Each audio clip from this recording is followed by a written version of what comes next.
Hello नमस्कार दोस्तों, आप सभी का हमारे YouTube चैनल सक्सेस लाइफ पर हार्दिक स्वागत है। आज मैं आपके सामने जो क्लास लेकर आया हूँ वो बेहतरीन होने वाली है, क्योंकि आज जो भी राजस्थान के प्रथम हुए थे उनके मैं आपके सामने एनालिसिस करने वाला हूँ। तो अपना जो पहला होगा वो क्या होगा, राजस्थान के प्रथम राज्यपाल कौन थे। तो हो जाएंगे श्री गुरुमुख निहाल सिंह है, वो राजस्थान के प्रथम राज्यपाल हो जाएंगे। इंपॉर्टेंट है, सारी क्लास आपको स्किप नहीं करना है। दूसरा आपके सामने, राजस्थान की प्रथम महिला राज्यपाल कौन थी। तो हो जाएगी श्रीमती प्रतिभा सिंह देवी पाटिल, यानी कि जो प्रतिभा देवी सिंह पाटिल है वो राजस्थान की प्रथम राज्यपाल हो जाएगी। जो प्रथम प्रथम थे मैं वो आपके सामने लिख रहा हूँ। दूसरा है, राजस्थान के प्रथम निर्वाचित मुख्यमंत्री का नाम क्या है। तो कौन हो जाएंगे, तो हो जाएंगे श्री टिक्काराम पालीवाल। राजस्थान के प्रथम निर्वाचित मुख्यमंत्री कौन थे, तो श्री टिक्काराम पालीवाल हो जाएंगे। अगला आपके सामने, राजस्थान की प्रथम महिला मुख्यमंत्री कौन थी। तो जाएंगी श्रीमती वसुंधरा राजे। राजस्थान की जो प्रथम महिला मुख्यमंत्री श्रीमती वसुंधरा राजे रही थी। और कितने बार शासन किया इन्होंने, तो उन्होंने किया 3 बार, यानी कि 15 साल तक इनका शासन चला राजस्थान में। जो राजस्थान की प्रथम महिला मुख्यमंत्री हो जाती है। अगला है, राजस्थान के प्रथम उप मुख्यमंत्री कौन बने थे। तो कौन बने थे, तो बने थे श्री टिक्काराम पालीवाल। ध्यान रखना है, राजस्थान के प्रथम उप मुख्यमंत्री कौन बने हैं, तो टिक्काराम पालीवाल बने हैं। अगला क्वेश्चन आ जाता है, राजस्थान विधानसभा के प्रथम अध्यक्ष कौन थे। तो राजस्थान विधानसभा के प्रथम अध्यक्ष कौन हो जाएंगे, तो हो जाएंगे श्री नरोत्तम लाल जोशी। अगला आपके सामने, राजस्थान की प्रथम निर्वाचन आयुक्त है वो कौन हो जाएंगे। इसको भी इंपोर्टेंट कर लेना कि राजस्थान के प्रथम मुख्य निर्वाचक आयुक्त कौन थे। तो हो जाएंगे अमर सिंह राठौड़, यानी कि जो अमर सिंह राठौड़ है और राजस्थान के प्रथम मुख्य निर्वाचक आयुक्त रहे थे। अगला है, राजस्थान के प्रथम लोकायुक्त कौन थे। यह प्रश्न तो अभी आपको 2024 के पेपरों में देखने को मिला होगा कि राजस्थान के प्रथम लोकायुक्त कौन थे। तो हो जाएंगे न्यायमूर्ति श्री आई डी दुआ, यानी कि जो आई डी दुआ है वो राजस्थान के प्रथम लोकायुक्त माने जाते हैं। अगला है, राजस्थान की प्रथम महिला विधायक कौन थी। क्या बताना है कि राजस्थान की पहली जो महिला विधायक है वो कौन हो जाएगी। तो हो जाएगी श्रीमती यशोदा देवी, यानी कि श्रीमती यशोदा देवी राजस्थान में प्रथम महिला विधायक मानी जाती है। अगला है, राजस्थान की प्रथम महिला विधानसभा अध्यक्ष कौन रही थी। जो कौन रही थी, तो रही थी श्रीमती सुमित्रा सिंह। राजस्थान की प्रथम महिला विधानसभा अध्यक्ष कौन थी, तो हो जाएगी श्रीमती सुमित्रा सिंह। अगला आ जाता है, राजस्थान विधानसभा में प्रथम मुख्य सचेतक कौन थे। तो जाएंगे श्री मथुरा दास माथुर। क्या बताना है कि राजस्थान विधानसभा में प्रथम मुख्य सचेतक कौन थे। तो जाएंगे श्री मथुरा दास माथुर, ऑप्शन नंबर। अगला है, राजस्थान उच्च न्यायालय के प्रथम मुख्य न्यायाधीश का क्या नाम है। क्या देख रहे हो प्रश्न आपके सामने, मोस्ट इंपोर्टेंट है सारे प्रश्न कि राजस्थान उच्च न्यायालय के प्रथम मुख्य न्यायाधीश कौन थे। तो हो जाएंगे न्यायमूर्ति के वर्मा, यानी कि जो न्यायमूर्ति के वर्मा है वो राजस्थान उच्च न्यायालय के प्रथम मुख्य न्यायाधीश हो जाएंगे। राजस्थान लोक सेवा आयोग के प्रथम अध्यक्ष कौन थे। क्या पूछ रहा है कि राजस्थान लोक सेवा आयोग है उसके प्रथम अध्यक्ष कौन थे। तो अपना आंसर हो जाएगा, वो जाएगा डॉक्टर एस के घोष, यानी डॉक्टर एस के घोष राजस्थान लोक सेवा आयोग के प्रथम अध्यक्ष माने जाते हैं। अगला है फिर, राजस्थान की प्रथम महिला मुख्य सचिव कौन थी। तो हो जाएंगी श्रीमती कुशल सिंह, यानी जो कुशला सिंह है वो राजस्थान की प्रथम महिला मुख्य सचिव हो जाएगी। यह प्रश्न भी मैंने आपको पहले करवा दिया है कि राजस्थान की प्रथम महिला मुख्य सचिव कौन हो जाएगी, तो श्रीमती कुशल सिंह हो जाएगी। अगला आ जाता है फिर, राजस्थान राज्य महिला आयोग की प्रथम अध्यक्ष कौन थी। सारे के सारे प्रश्न मोस्ट इंपोर्टेंट है, एक भी नहीं छोड़ना है। अगर आपने ये कर लिया तो आपके 3-4 नंबर कंफर्म हो जाएंगे। यानी राजस्थान राज्य की जो महिला आयोग की प्रथम अध्यक्ष है वो कौन थी, तो श्रीमती कांता कतुरिया थी। कौन थी, श्रीमती कांता कतुरिया क्या राजस्थान की प्रथम महिला अध्यक्ष हो जाएगी। अगला है फिर, राजस्थान के प्रथम मुख्य सूचना आयुक्त कौन थे। तो कौन हो जाएंगे, तो जाएंगे श्री एम डी कोरानी। राजस्थान के प्रथम मुख्य सूचना आयुक्त कौन है, तो श्री एम डी कोरानी हो जाएंगे। अगला है फिर, नदियों के किनारे पर स्थित जिलों राजस्थान के प्रमुख स्थल करवाने वाला हूँ। अब क्या कराऊंगा कि नदियों के किनारे पर जो भी स्थित राजस्थान के प्रमुख सभ्यता स्थल है वो आपको मैं करवाने वाला हूँ। पहले देखो, आहट सभ्यता, ये उदयपुर में स्थित है। और नदी पूछे तो कौन सी होगी, तो होगी बेडस नदी। प्रश्न को दोबारा देखो कि आहट सभ्यता कहाँ पर है, उदयपुर में स्थित है। नदी कौन सी हो जाएगी, तो हो जाएगी बेडस नदी। अगली सभ्यता देखो फिर, नगरी सभ्यता, ये कहाँ पर है, तो चित्तौड़गढ़ में है। और नदी कौन सी हो जाएगी, तो बेड़स नदी हो जाएगी। नगरी सभ्यता चित्तौड़गढ़ और स्थान बेड़स नदी। अगला है फिर, बालातल सभ्यता। बालातल सभ्यता कहाँ पर है, तो उदयपुर में है। और ये भी बेड़स नदी के किनारे पर स्थित है। यानी कि तीनों की तीनों कौन सी नदियों पर हो जाएगी, तो बेड़स नदियों पर हो जाएगी। ये नदी अपने पास सभ्यता कौन सी है, तो बालातल है, उदयपुर में है और बेड़स नदी के किनारे पर अवस्थित है। अगला है फिर, तिलवाड़ा सभ्यता कहाँ पर है, बाड़मेर में। और नदी पूछे तो लूणी नदी। तिलवाड़ा सभ्यता कहाँ पर है, बाड़मेर में है। और नदी कौन सी हो जाएगी, तो वो लूणी नदी हो जाएगी। अगली सभ्यता है बागोर सभ्यता। और बागोर कहाँ पर है, तो भीलवाड़ा में है। और नदी कौन सी होगी, तो होगी कोठारी। कौन सी होगी, कोठारी, जिस पर बिशलपुर बांध भी बना हुआ है। बागोर सभ्यता, भीलवाड़ा, और नदी कौन सी है, तो कोठारी नदी हो जाएगी।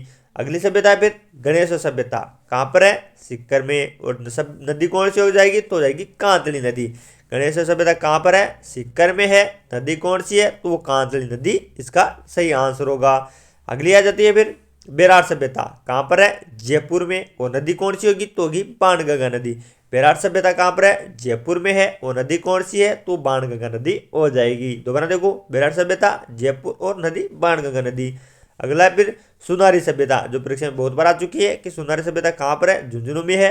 और नदी कौन सी होगी, तो होगी कांतली नदी। सुनारी सभ्यता कहाँ पर है, झुंझुनू में है। और नदी कौन सी हो जाएगी अपनी, तो हो जाएगी कांतली नदी। अगला है फिर रंगमहल सभ्यता, कहाँ पर है, हनुमानगढ़ में। और नदी कौन सी है, तो वह घग्गर नदी।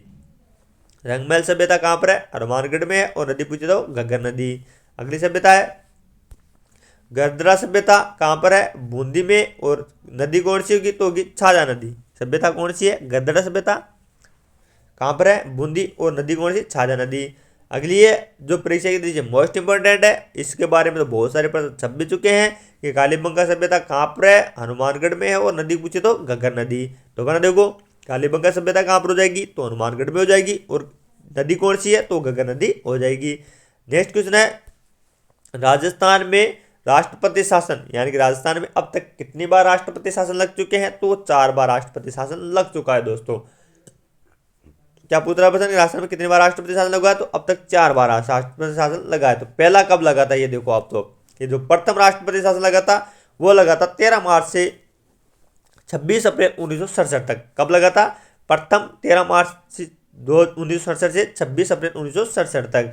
ये देखो राज्यपाल कौन थे, तो जाएंगे संपूर्णानंद, यानी कि प्रथम जब राष्ट्रपति शासन लगा तो राज्यपाल कौन थे, तो थे संपूर्णानंद। दूसरा वह मुख्यमंत्री कौन थे उस समय, तो जाएंगे मोहनलाल सुखाड़िया। राज्यपाल संपूर्णानंद, मुख्यमंत्री मोहनलाल सुखाड़िया। अगला क्या है, विधानसभा कौन सी थी, तो एक चौथी विधानसभा थी जब प्रथम राष्ट्रपति शासन लगाया था। मुख्यमंत्री बता दिया, और राज्यपाल कौन थे, संपूर्णानंद, मुख्यमंत्री मोहनलाल सुखाड़िया। अगला फिर विधानसभा अध्यक्ष कौन हो जाएंगे, तो हो जाएंगे निरंजन नाथ आचार्य। विधानसभा अध्यक्ष कौन थे, तो निरंजन नाथ आचार्य इसके विधानसभा अध्यक्ष हो जाएंगे। दूसरा देखो 30 अप्रैल से 21 जून 1976, 30 जून 1976 तक ये लगा था, डेट आपको ध्यान रखनी है। और अगला हो जाएगा इसके राज्यपाल कौन थे, तो वेदपाल त्यागी थे। और प्रथम पर कौन थे, तो हो जाएंगे संपूर्णानंद, यानी कि राज्यपाल कौन थे यहाँ पर राज्यपाल वेदपाल त्यागी थे। और प्रथम राज्यपाल शासन लगा, राष्ट्रपति शासन लगा तब संपूर्णानंद हो जाएंगे। अगला है यहाँ पर मुख्यमंत्री हरिदेव जोशी थे, वहां पर मोहनलाल सुखाड़िया थे। पहले में मुख्यमंत्री कौन थे, तो हो जाएंगे मोहनलाल सुखाड़िया। और दूसरे में मुख्यमंत्री कौन हो जाएंगे, तो हो जाएंगे हरिदेव जोशी। अगला है फिर विधानसभा कौन सी हो जाएगी, तो हो जाएगी विधानसभा 5वीं। और पहले राष्ट्रपति शासन में विधानसभा कौन सी थी, तो हो जाएगी 5वीं, ध्यान रखना है, चौथी। और दूसरे में 5वीं। विधानसभा अध्यक्ष कौन है, तो हो जाएंगे रामकिशोर व्यास। कौन हो जाएंगे, तो हो जाएंगे रामकिशोर व्यास, यानी विधानसभा अध्यक्ष कौन है, तो रामकिशोर व्यास इसका राइट आंसर हो जाएगा। अब देखो तीसरा कब लगा था, तो तीसरा लगा था 16 फरवरी से 5 जून 1980 तक। ध्यान रखना है, तीसरा राष्ट्रपति शासन कब लगा, तो 16 फरवरी को लगा था। और कब तक चला, तो 5 जून 1980 तक लगा था। अब देखो इसमें राज्यपाल कौन होंगे, तो इसमें राज्यपाल होंगे रघुकुल तिलक। पहले में पूछे तो कौन होंगे, तो पहले में होंगे संपूर्णानंद, दूसरे पे होंगे वेदपाल त्यागी, और तीसरे में कौन हो जाएंगे, तो हो जाएंगे रघुकुल तिलक। दोबारा देखो, पहले राष्ट्रपति शासन में कौन थे, तो संपूर्णानंद थे। दूसरे में कौन थे, तो दूसरे में थे वेदपाल त्यागी। और तीसरे में कौन है, तो है रघुकुल तिलक। अब देखो मुख्यमंत्री कौन हो जाएंगे यहाँ पर, इसमें हो जाएंगे भैरों सिंह शेखावत। पहले में कौन थे, तो वो थे मोहनलाल सुखाड़िया। दूसरे में कौन थे, हरिदेव जोशी। और यहाँ पर तीसरे में कौन हो जाएंगे, तो हो जाएंगे भैरों सिंह शेखावत, यानी कि तीनों मुख्यमंत्री आपको ध्यान रखना है। अगली आ जाएगी यहाँ पर विधानसभा कौन सी होगी, तो होगी 6वीं। कौन सी हो जाएगी, तो हो जाएगी 6वीं। पहले राष्ट्रपति शासन लगा तब 4थी थी, दूसरा लगा तब 5वीं थी, और तीसरा लगा तब तो कौन सी हो जाएगी, तो 6वीं हो जाएगी। यहाँ पर विधानसभा अध्यक्ष कौन है, तो हो जाएंगे गोपाल सिंह। यहाँ पर विधानसभा अध्यक्ष कौन होगा, तो गोपाल सिंह हो जाएंगे। चौथा कब लगा, तो चौथा लगा 15 दिसंबर 1992 से 3 दिसंबर 1993 तक। ये लास्ट राष्ट्रपति शासन था जो 15 दिसंबर 1992 को लगा था, 3 दिसंबर 1993 तक चला था। यहाँ पर राज्यपाल कौन थे, तो वो थे एम चेन्नारेड्डी। प्रथम में कौन थे, तो हो जाएंगे संपूर्णानंद। दूसरे में कौन हो जाएंगे, वेदपाल त्यागी। तीसरे में कौन हो जाएंगे, रघुकुल तिलक। और चौथे में पूछे तो कौन होंगे, वो होंगे एम चेन्नारेड्डी। एक बार दोबारा सुनो, प्रथम राष्ट्रपति शासन लगा तब राज्यपाल कौन थे, तो वो हो जाएंगे संपूर्णानंद। दूसरे में कौन थे, तो वो थे वेदपाल त्यागी। तीसरे में कौन थे, रघुकुल तिलक। और चौथे में कौन थे, तो थे एम चेन्ना रेड्डी। यहाँ पर देखो मुख्यमंत्री कौन होंगे, तो यहाँ पर आपके पास मुख्यमंत्री कौन होंगे, तो भैरव सिंह शेखावत होंगे। यानी कि जब तीसरा और चौथा राष्ट्रपति शासन लगा तो मुख्यमंत्री भैरव सिंह शेखावत थे। पहला लगा तब कौन थे, तो हो जाएंगे मोहनलाल सुखाड़िया। दूसरा लगा तब हरिदेव जोशी। तीसरा लगा तब भैरव सिंह शेखावत। और चौथा लगा तब अभी कौन थे, तो भैरव सिंह शेखावत ही हो जाएंगे। यहाँ पर विधानसभा कौन सी थी, तो यहाँ पर विधानसभा थी 9वीं। पहले में कौन सी थी, चौथी। पांचवें में कौन थी, 6वीं। पहले में कौन सी थी, चौथी। दूसरे में पांचवी। तीसरे में 6वीं। और 7वें में 9वीं। अगला आ जाता है फिर विधानसभा अध्यक्ष कौन थे, तो विधानसभा अध्यक्ष थे इसके हरिशंकर। अब देखो सबसे लंबा कौन सा राष्ट्रपति शासन लगा, तो लगा चौथा राष्ट्रपति शासन। तो सबसे कम समय तक प्रथम राष्ट्रपति शासन लगा था। क्या पूछ रहा है, ये यानी कि सबसे लंबा तो लगा था चौथा राष्ट्रपति शासन, और सबसे कम कौन सा लगा था, तो लगा था प्रथम राष्ट्रपति शासन। ध्यान रखना है, सबसे लंबा पूछे तो चौथा, सबसे कम लग पूछे तो प्रथम। अगला है फिर अमृता देवी विश्नोई पुरस्कार 2024। ये जो परीक्षा है मोस्ट इंपोर्टेंट वाला है। जो अमृता देवी पुरस्कार 2024 है उसके बारे में कथन मैं आपको कहने वाला हूँ। क्या है कि जो प्राप्तकर्ता कौन थे, तो हो जाएंगे पवन कुमार जैन। यानी कि 2024 अमृता देवी पुरस्कार है वो किसको दिया गया, तो दिया गया था पवन कुमार जैन को। फिर आगे क्या है, आगे फिर महत्व, ये क्यों दिया जाता है, तो दिया जाता है वन एवं वन्य जीव संरक्षण के लिए दिया जाता है। किसके लिए दिया जाता है दोस्तों, तो वन एवं वन्य जीव संरक्षण के लिए दिया जाता है। अगला है फिर खेजड़ली कांड कहां पर हुआ था, क्यों जाना जाता है, तो खेजड़ी बलिदान के लिए जाना जाता है। खेजड़ली कांड किस लिए जाना जाता है, तो खेजड़ी बलिदान के लिए जाना जाता है। आगे फिर ये घटना कब हुई थी, तो ये हुई थी 1730 में। ध्यान रखना है, खेजड़ली घटना कब हुई थी, तो ये 1730 में हुई थी। आगे आ जाता है फिर राजा कौन था इस समय, तो राजा अभय सिंह मारवाड़ हो जाएंगे। यानी जब खेजड़ली कांड हुआ 1730 में, तो राजा कौन थे, तो अभय सिंह थे मारवाड़ के शासक। नेतृत्व किसने किया, तो अमृता देवी ने किया। कब कब किया, 1730 में। राजा पूछे तो अभय सिंह, और नेतृत्व करता अमृता देवी विश्नोई।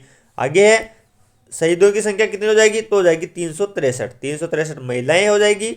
और कब लगा था, 1730 में हुआ था। राजा कौन था, अभय सिंह। और राष्ट्रपति नेतृत्व किसने किया था, तो नेता अमृता देवी ने किया था। अमृता देवी पुरस्कार देखो अब स्थापना कब हुई, तो अमृता देवी पुरस्कार की स्थापना हुई थी 1994 में। अमृता देवी जो पुरस्कार है उसकी स्थापना कब की गई थी, 1994 में इसकी स्थापना की गई थी। प्रथम किसको दिया गया था, तो प्रथम पुरस्कार दिया था गंगा सिंह विश्नोई को। ध्यान रखना है, अमृता देवी विश्नोई पुरस्कार प्रथम किसको दिया गया था, तो दिया गया था गंगा सिंह विश्नोई को। आगे फिर उद्देश्य वन एवं वन्य जीव संरक्षण तो सम्मानित करनी है, तो हमने पढ़ लिया कि किसके लिए दिया जाता है। ये केजरीवाल दिवस कब मनाते हैं, ध्यान रखिए आपको केजरीवाल दिवस कब मनाते हैं मैं बता देता हूँ। जो केजरीवाल दिवस है वो मनाते हैं दोस्तों प्रतिवर्ष की जो 12 सितंबर आती है उसको हम किसके रूप में मना देते हैं, तो केजरीवाल दिवस के रूप में मना देते हैं। आगे आता है फिर इसका आरंभ कब हुआ, तो वो आरंभ हुआ था 1978 में। ध्यान रखना है, केजरीवाल जो स्थापना उसका आरंभ कब हुआ, तो 1978 में हुआ था। अब देखो ये तो मोस्ट इंपोर्टेंट कर लेना कि केजरीवाल जो मेला है वो कब लगता है, तो लगता है भाद्रपद शुक्ल दशमी को केजरीवाल मेला आयोजित किया जाता है। कब किया जाता है दोस्तों, तो किया जाता है भाद्रपद शुक्ल दशमी को आयोजित किया जाता है। विश्नोई समुदाय का प्रकृति संरक्षण महत्वपूर्ण एवं योगदान, यह पढ़ने वाले हैं। केजरीवाल वृक्ष का विशेष महत्व पढ़ लिया किसके लिए है। और अगर आप इसी प्रकार की राजस्थान की परीक्षाओं की प्रतियोगी परीक्षाओं की तैयारी कर रहे हैं और चाहते हो कि हम भी बेहतरीन स्कोर करें प्रतियोगी परीक्षा में, और नोट्स भी प्राप्त करना चाहते हो, और जो हाल ही में घटित हो रही घटनाओं के बारे में जानना चाहते हो, तो आप हमारे Telegram channel success life plan को ज्वाइन कर लेना। वहाँ पर बच्चे जुड़े हुए हैं जिनको मैं रोज कुछ ना कुछ कंटेंट है वो उनको लिए डालता रहता हूं। अगर आप भी वो कंटेंट प्राप्त करना चाहते हो तो जाओ हमारे टेलीग्राम चैनल पर, उसको प्ले बटन को या उसको ज्वाइन कर लो, मैं आपको वहां पर अपलोड करवा दूंगा। तो दोस्तों मिलते हैं कल इसी प्रकार की बेहतरीन किस्म की सीरीज के साथ। तब तक के लिए जय हिंद, जय भारत। आप सभी बच्चों का दिन शुभ हो।